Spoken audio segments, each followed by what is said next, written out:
नाशिक तालुक्यातल्या वंजारवाडी इथे एका युवकावर किरकोळ शाब्दिक वादातून हल्ला झाल्याची घटना रविवार दिनांक 25 जुलै रोजी दुपारच्या सुमारास घडली आहे। विश्वास रोकडे वय वर्ष 27 असं जखमी झालेल्या युवकाचं नाव आहे। या हल्ल्यात विश्वास रोकडे गंभीर जखमी होऊन घटनास्थळीच जागीच कोसळलाय। गावातील मित्रांनी तात्काळ त्याला देवळाली कॅम्प इथल्या कॅन्टोन्मेंट रुग्णालयात उपचारासाठी दाखल केलाय। सदर युवकावर उपचार करण्यात आला असून त्याच्या डोक्याला 8 टाके पडले।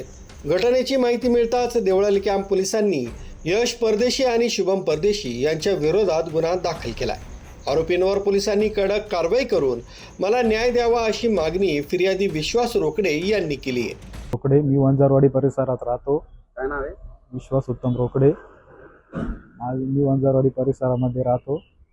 25 तारखेला आम्ही जिल्हा परिषद मराठी शाळेवर खेळत असताना शाब्दिक शिवीगाळ झाली। त्या वादातून यश प्रकाश परदेशी हा घरी जाऊन त्याचा मोठा भाऊ शुभम प्रकाश परदेशी याला घेऊन आला।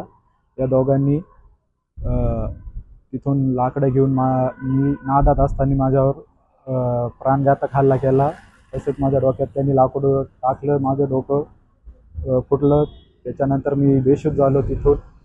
तिथून मी दवाखान्यात येईपर्यंत बेशुद्धच होतो आणि त्यानंतर माझ्यावर रुग्णालयात कॅन्टोन्मेंट देवळाली कॅम्प या रुग्णालयात उपचार झाला। त्याच्यावर मी 1-2 तासांनी शुद्धीवर आलो, पण त्यानंतर मी त्यांची कंप्लेंट देवळाली कॅम्प पोलीस स्टेशनमध्ये दिली, पण अजूनपर्यंत संबंधित व्यक्तीवर काही म्हणजे गुन्हा दाखल झालेला नाही आणि त्यांच्यावर कुठल्याही प्रकारची कारवाई झालेली नाही आहे। आणि तसेच माझा हात पण फ्रॅक्चर झालेला आहे। आता काय नेमकी काय मागणी आहे पोलीस प्रशासनाला? पोलीस प्रशासनाला एकच मागणी आहे का त्यांच्यावर लवकरात लवकर मोठी कारवाई व्हावी आणि लवकरात लवकर आम्हाला न्याय भेटावा।